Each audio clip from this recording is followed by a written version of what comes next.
ایک زمانہ آیا کہ قریش کے ظلم و ستم اور جور و جبر اتنے زیادہ بڑھ گئے کہ کمزوروں پر جو ظلم ڈھاتے تھے، زیادتی کرتے تھے، وہ دیکھے نہیں جاتے تھے۔ تو سیدنا صدیق اکبر شہر مکہ کو چھوڑ کر کے مکہ سے باہر جا رہے تھے۔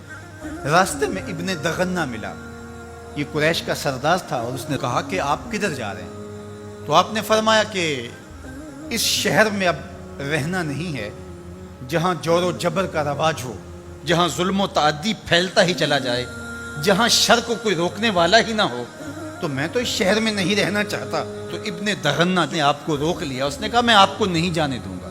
ان مثلک لا یخرج ولا یخرج، آپ جیسا شخص کبھی بھی شہر سے باہر نہیں جائے گا اور نہ اس کو نکالا جا سکتا ہے۔ جناب سیدنا صدیق اکبر رضی اللہ تعالی عنہ کے بارے میں گواہی ایک کافر کی سنیے جو دھرم میں، عقیدے میں مخالفت رکھتا ہے، لیکن سچائیاں تو سر چڑھ کے بولتی ہیں۔ اب ابن دغنہ سیدنا صدیق اکبر کو بازو سے پکڑ لیتا ہے اور واپس مکے کی طرف چلتے ہوئے کہتا ہے فَإِنَّكَ تَكْسِبُ الْمَعْدُومَ، اس لیے کہ جس کا کوئی کمانے والا نہیں، ابو بکر تم اس کے کمانے والے ہو۔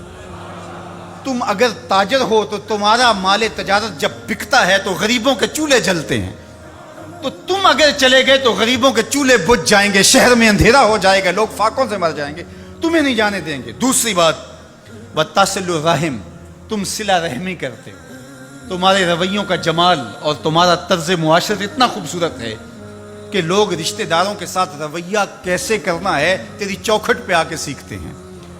تیسری بات وَتَحْمِلُ الْكَلَّ، جس کا کوئی بوجھ اٹھانے والا نہیں، ابو بکر اس کا بوجھ تم اٹھاتے ہو، اس کی ضرورت کو تم پورا کرتے ہو۔ وَتَقْرِي الضَّيْفَ، اور آپ مہمان نواز ہیں، اور وَتُعِينُ عَلَى نَوَائِبِ الْحَقِّ، اور آپ ان لوگوں کی مدد کرتے ہیں جو راہ حق کے اندر مشکلات میں گھر جاتے ہیں۔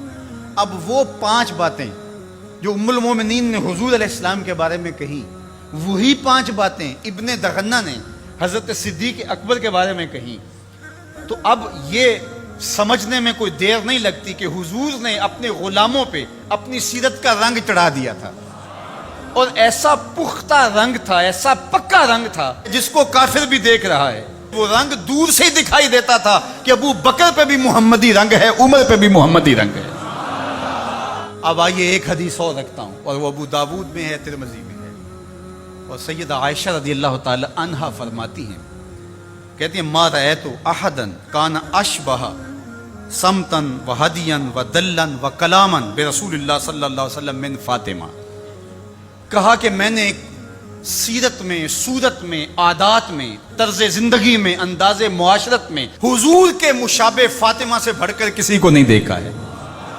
اگر حضور کی سیرت کا عکس کامل دیکھنا چاہتے ہو، اگر حضور کے جمال کا نقشہ مکمل دیکھنا چاہتے ہو، اگر محمد عربی کی تصویر دیکھنا چاہتے ہو، تو وہ فاطمہ بنت محمد ہے صلی اللہ علیہ وسلم۔ ابو بکر صدیق حضور کے رنگ میں رنگے ہوئے، سیدہ فاطمہ حضور کے رنگ میں رنگی ہوئی ہیں، اور وہ بھی حضور کی تربیت کا عکس ہیں، اور یہ بھی تربیت کا عکس ہیں۔ وہ بھی حضور کا رنگ اور یہ بھی حضور کا رنگ، اور دونوں ایک ہی سینے سے پھوٹتی ہوئی شعائیں، ایک ہی چمن کے مہکتے ہوئے 2 پھول، ایک کا نام فاطمہ ہے اور دوسرے کا نام ابو بکر ہے۔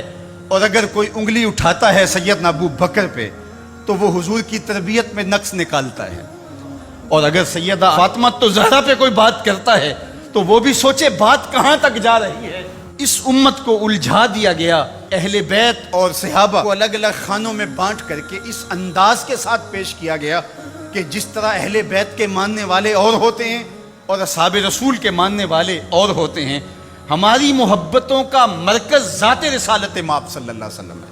اللہ کی محبت مقصود شریعت ہے، والذین آمنوا اشد حبا للہ، یہ قرآن بتاتا ہے ہمیں، لیکن یہ محبت بھی ہمیں اس در سے ملی ہے۔ تو اس لیے ذات رسالت مآب جب مرکز محبت ہوگی تو پھر یہ جھگڑا کبھی بھی نہیں ہوگا کہ میں اہل بیت کو مانتا ہوں اور صحابہ کو نہیں مانتا، میں صحابہ کو مانتا ہوں اہل بیت کو نہیں مانتا۔ میں تو کہا کرتا ہوں کہ صحابہ نبی کے در والے ہیں اور اہل بیت نبی کے گھر والے ہیں۔ ہم کہتے ہیں گھر والوں تمہیں بھی ہمارا سلام ہو، در والوں تمہیں بھی ہمارا سلام ہو۔